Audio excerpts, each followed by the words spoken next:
One thing I will never understand is when fans of Star Wars complain about dumb things in Star Wars.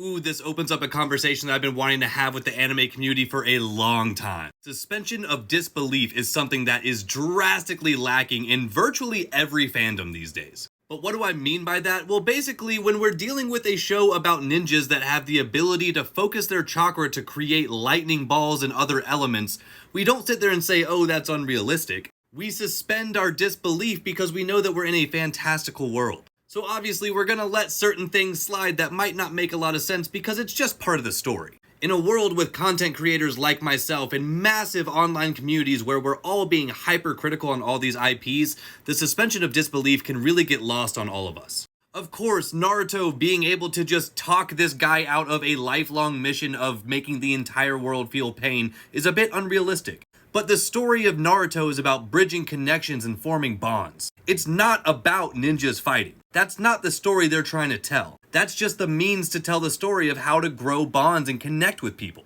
So this moment was absolutely perfect for Naruto because this showcases who Naruto is and how he can bridge these connections even with seemingly evil people. We have to suspend our disbelief of an unrealistic situation for the story to tell us the story that it's trying to tell us. I hope that makes sense. Even though I love being hypercritical on anime and picking it apart, sometimes I also just want to sit back and enjoy something that's a bit ridiculous.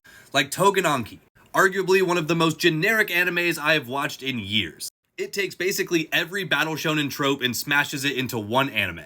But at the same time, it's really fun. I don't need to be hypercritical because I can just sit back and enjoy it. I don't need to think too much about it, it's just crazy mindless violence, with a little bit of a plot to at least let the episodes move forward.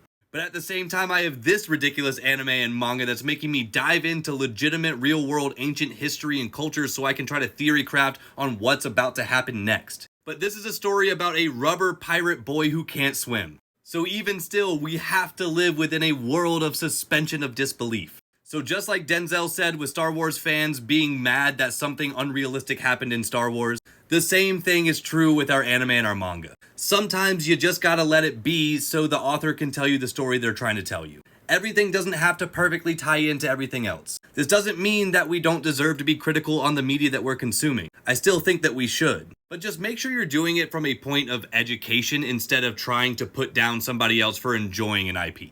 It doesn't have to make sense, it's just gotta be fun.